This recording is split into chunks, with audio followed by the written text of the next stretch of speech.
December 8th, as I stood in the middle of a mass of faceless dancers, the music began to reach a peak in intensity, the tempo speeding up and the volume increasing. I looked over to the orchestra, but my attention was quickly drawn to a balcony directly above the players. There, several people stood, ominously watching the ball. They each wore black masks with vertical stripes running down the middle, most silver except for the one at the forefront. His stripe ran with what must have been real gold shining in the light from the ball.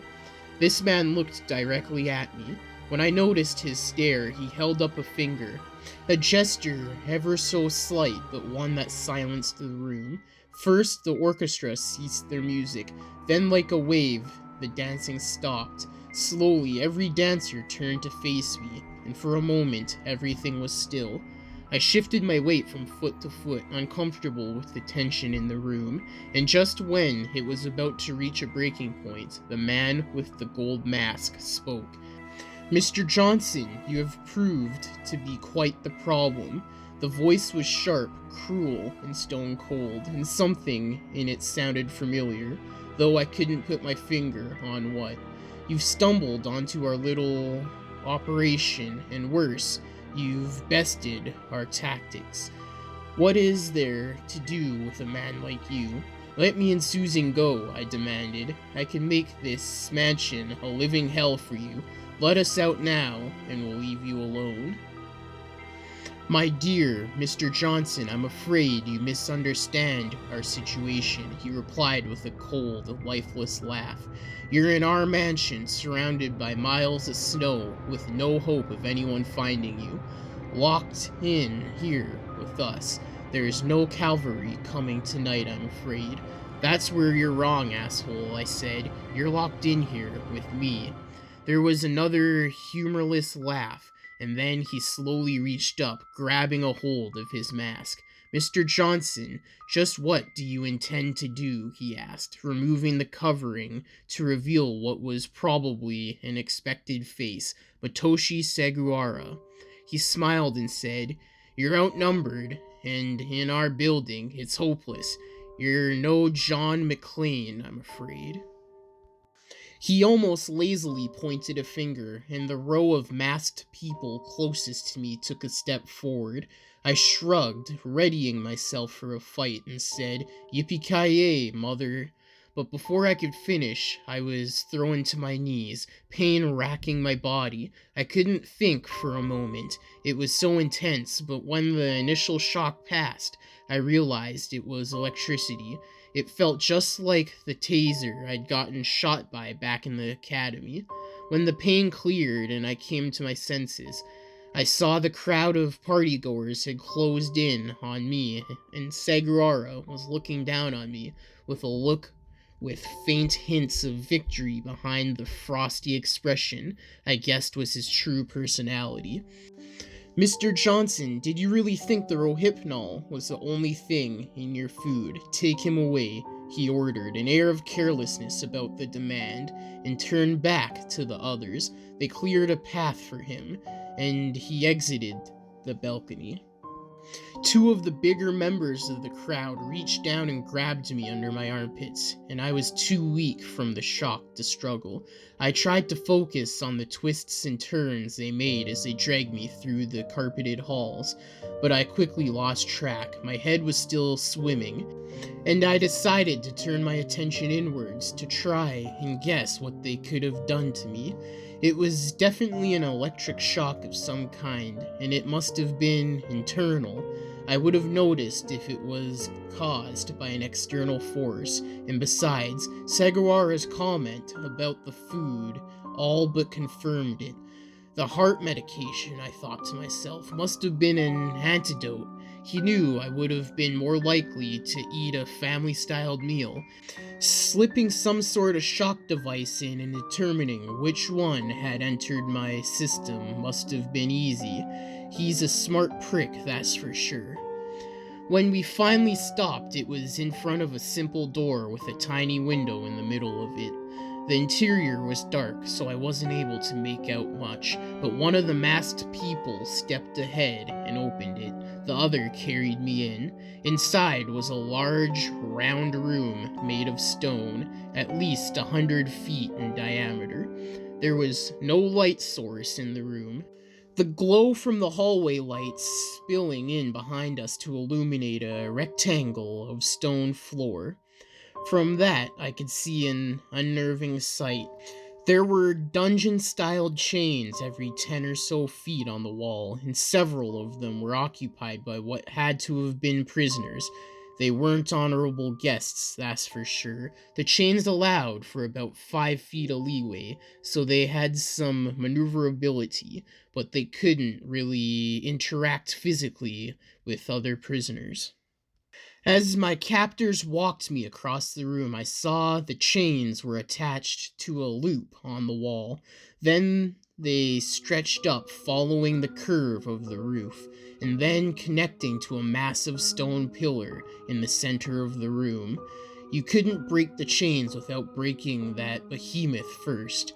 And that didn't look like it was going to happen anytime soon. Still, without a word, the people carrying me took me to a set of chains. They shackled my hands in the cuffs at the end of the links, leaving when they'd finished. The door closed with a resounding clang, all but a pinprick of light disappearing with it, and the room was cast into darkness. For a moment, where the only sound I could hear was my own breathing, a voice spoke out.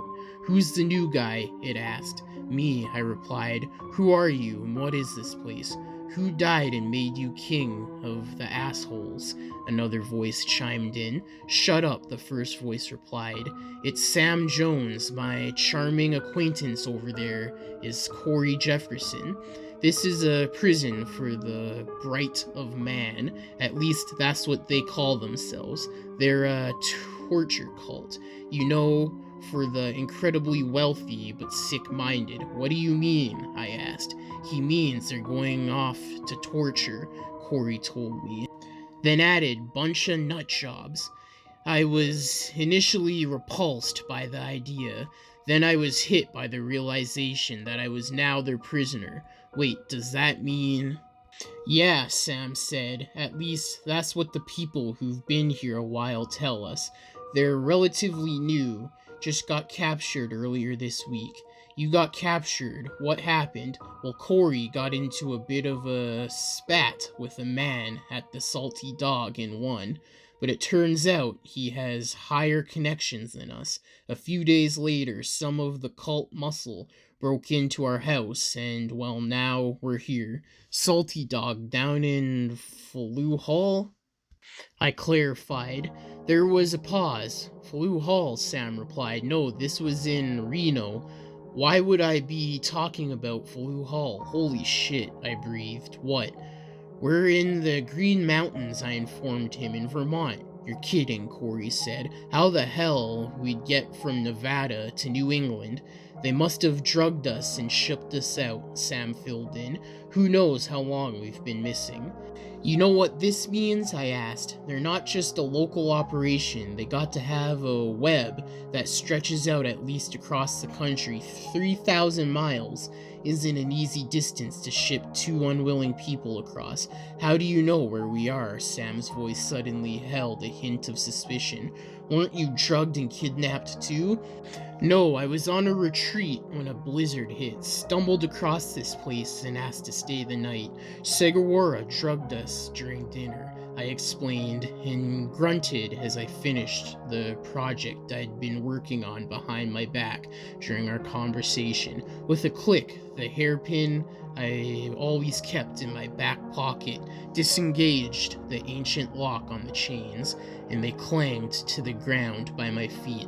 "All right, I'm out," I told them. "What?" Sam exclaimed. "Out of your chains?" "I'm a cop, kid. I know how to get out of a squeeze," I grunted. I'd actually learned that trick after losing a key to a pair of handcuffs, the kind not meant for police work, but I sure wasn't going to tell him that. "Does anyone else know how to pick a lock?" "I do," was a muffled call seemingly from the other side of the room. "Keep talking," I replied, following the sound of his voice. When I reached him, I unlocked his chains and handed him the pin. "It might take a while, but free everyone. Stay here. If a guard comes in, jump him and take anything useful. I'll call the cops when I get out and send someone back for you." "Really, you're just going to leave us here?" Sam asked. "That seems dangerous. What if something happens to you? What if you forget?" "I'm not your babysitter, kid," I told him. "You'd be in a hell of a worse situation if I hadn't been here. So there's my good turn for today. I don't owe you anything." "What the hell?" Corey exclaimed, stepping towards me. "These people have tortured us. Now you're going to leave us alone with them?" "I can't afford distractions," I replied. "Taking you with me would be a liability, and one that could get me killed." "So you expect us just to wait here?" Sam interjected. "What, and wait for someone to come along and kill us?" "I don't expect it, I recommend it," I corrected him. "Do what you want as long as it doesn't involve putting my life in danger." "You can't," Sam began, but I was tired of it. "I've wasted enough time already." "I can and I will," I said, turning around and making my way towards the exit. "Don't follow me." And those were the last words I spoke to them. The door wasn't locked. They must have assumed nobody would break out of the chains. So I quietly opened it and stepped out into the hall. Hey guys, thank you for listening to today's Creepypasta, and I hope you enjoyed. I do have a podcast called The Murder House Radio Show. Check it out, the link will be in the description below. It is a true crime podcast. But if you did like, comment, subscribe, and share for more. Hit the bell notification when you subscribe, and select all to get all notifications whenever I upload. I upload 6 days a week, Monday to Saturday, at least one video a day. Now all the long episodes and full series of creepypastas are on all major podcasting platforms under the name deadly_zone_narrations. There will also be a link for it in the description. Also, go follow all the social media accounts. They are in the description below. I do have a subreddit called Deadly Narrations. The link will be in the description. Also in the description are the sources to the creepypasta and the music used, so go check those out.